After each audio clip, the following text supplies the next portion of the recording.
Olá, você está no canal Fé em Audiobook. Eu sou Dani Mendes e hoje vamos estrear no canal um artigo de James Einel Packer, mais conhecido como J.I. Packer. Então vamos juntos à leitura de A Soberania Divina, por J.I. Packer. Não pretendo aqui ficar perdendo tempo, tentando provar-lhes a verdade genérica de que Deus é o soberano do mundo criado por Ele. Isso é desnecessário, pois eu sei que, se você é cristão, já crê nisso. E como é que eu sei disso? É que eu sei que, se você é cristão, então certamente você ora, e o que sustenta suas orações é o reconhecimento da soberania de Deus. Pela oração, você intercede por certas coisas e agradece por outras. E por que você age assim? Porque reconhece que Deus é o autor e fonte de todo o bem que já tem experimentado na vida e de todo o bem que espera para o futuro. Esta é a filosofia essencial da oração cristã. A oração do cristão não é nenhuma tentativa de forçar a mão de Deus, mas um humilde reconhecimento da nossa impotência e dependência. Quando nos colocamos de joelho, é porque sabemos muito bem que não somos nós que controlamos o mundo. Não temos, portanto, o poder de satisfazer as nossas necessidades pela nossa própria força. Tudo de bom que desejamos para nós mesmos e para os outros deve ser solicitado das mãos de Deus. Quando o obtemos, se é que o obtemos, será como um presente das suas mãos. Se isso é verdade, até mesmo no que se refere ao nosso pão diário, e a oração do Senhor nos ensina que é, muito mais no que diz respeito aos bens espirituais. Isso tudo é claro e radiante para nós quando oramos de verdade, não importa o quanto possamos contradizer-nos por argumentos posteriores. Consequentemente, portanto, o que fazemos toda vez que oramos é confessar a soberania de Deus e a nossa própria impotência. O próprio fato do cristão orar é, assim, prova de que ele crê, sim, na soberania do seu Deus. Também não estarei perdendo tempo, repito, provando-lhes a verdade particular de que Deus é soberano na salvação, pois nisto você também já crê. Há dois fatos que apontam para isso. Em primeiro lugar, você dá graças a Deus por sua conversão. Agora, por que será que você procede assim? É que você sabe muito bem, no fundo do seu coração, que Deus foi inteiramente responsável por ela. Não foi você que se salvou, Ele salvou você. As suas ações de graça são, por si só, uma forma de reconhecimento de que a sua conversão não foi sua própria obra, mas obra dele. Você não atribuiu a um mero acaso ou acidente o fato de ter se deixado influenciar pelo cristianismo quando isso aconteceu. Você não atribui a um mero acaso ou acidente o fato de que frequentou uma igreja evangélica, ouviu o evangelho cristão, que tinha amigos cristãos e talvez até uma família cristã, que a Bíblia chegou às suas mãos, que reconheceu sua própria necessidade de Cristo e que acabou crendo nele como seu Salvador. Você não atribui o fato de ter se arrependido e crido à sua própria sabedoria ou prudência, ou a algum juízo salutar ou bom senso. É possível até que, na época em que você estava buscando a Cristo, você tenha labutado e se empenhado ao máximo, tenha lido e ponderado bastante, mas todo esse conjunto de esforços não torna a sua conversão resultado da sua obra. O seu ato de fé, quando se comprometeu com Cristo, foi obra sua no sentido de que foi você quem o realizou. Mas isso não quer dizer que você tenha salvado a si mesmo. Na verdade, nunca lhe passou pela cabeça a ideia de que você tenha salvo a si mesmo. Ao olhar para trás, você assume como sua a vergonha de sua cegueira, indiferença, obstinação e atitudes evasivas passadas diante da mensagem do Evangelho. Mas você não dá nenhum tapinha nas suas costas por ter sido conquistado por este Cristo tão insistente. Você jamais sonharia em repartir entre você e Deus as glórias da sua salvação. Você jamais, por um momento sequer, supôs que a contribuição decisiva para a sua salvação foi sua própria e não de Deus. Você nunca disse a Deus que, apesar de estar muito grato pelos meios e oportunidades da graça que Ele lhe deu, você se dá conta de que, na verdade, não tem que agradecer a Ele, mas a si mesmo, pelo fato de ter respondido ao seu chamado. O seu coração se revolta só em pensar em falar com Deus nesses termos. Na verdade, você lhe agradece sinceramente pelo dom da fé e do arrependimento, quanto pela dádiva de ter um Cristo em quem confiar e para quem se voltar. É por aí que seu coração o tem conduzido desde que você se tornou um cristão. Você atribui a Deus toda a glória por todas as coisas envolvidas em sua salvação, e você tem consciência da blasfêmia que seria se você se recusasse a agradecer-lhe por tê-lo conduzido à fé.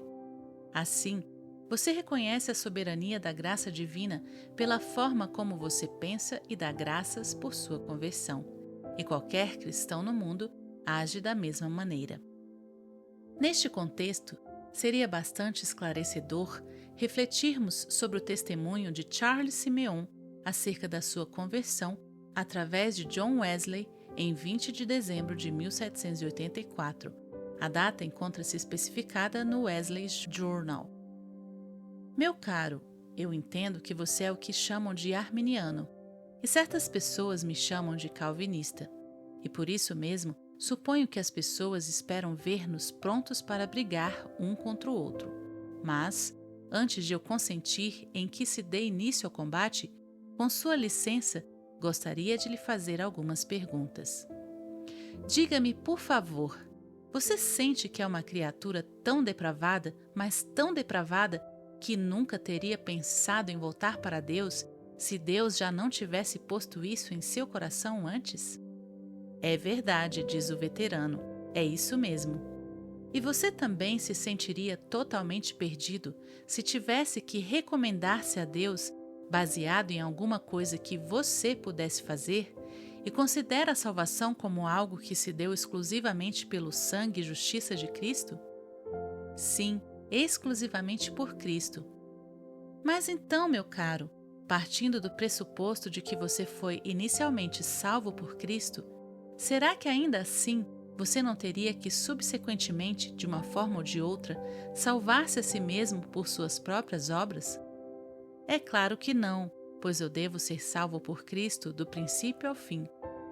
Admitindo então que foi inicialmente convertido pela graça de Deus, você, de um modo ou de outro, deve manter-se salvo por seu próprio poder? Não. Quer dizer então que você deve ser sustentado a cada hora e momento por Deus, tal como uma criança nos braços de sua mãe? Sim, absolutamente. E quer dizer que toda a sua esperança está depositada na graça e misericórdia de Deus para sustentá-lo, até que venha o seu reino celestial? Certamente, eu estaria completamente desesperado se não fosse ele. Então, meu caro, com sua permissão, vou levantar novamente a minha espada, pois isto não é nada mais, nada menos do que o meu calvinismo. Eis aí as minhas teses da eleição, da justificação pela fé, da perseverança final. Eis aí, em essência, tudo o que eu defendo e como o defendo. Portanto, se lhe parecer bem, ao invés de ficar tentando descobrir termos ou expressões que sejam bom motivo de briga entre nós, unamo-nos cordialmente naquelas coisas em que concordamos. Mas há uma outra maneira pela qual reconhecemos a soberania de Deus na salvação. Você ora pela conversão dos outros. Agora, em que termos é que você intercede por eles? Você se limita a pedir que Deus os conduza só até o ponto em que eles sejam capazes de se salvar a si mesmos, independente dele? Não acho que você pense assim. Acho que o que você deve fazer é orar em termos categóricos para que Deus simplesmente e muito decisivamente o salve, que Ele abra os olhos de seu entendimento, amoleça seus corações duros, renove suas naturezas e mova suas vontades para que recebam o Salvador. Você roga a Deus que opere neles tudo quanto for necessário para a salvação deles. Jamais lhe passaria pela cabeça considerar na sua oração que, na verdade, você não está pedindo que Deus os conduza à fé, porque reconhece que Ele não é capaz de fazê-lo. Nada disso.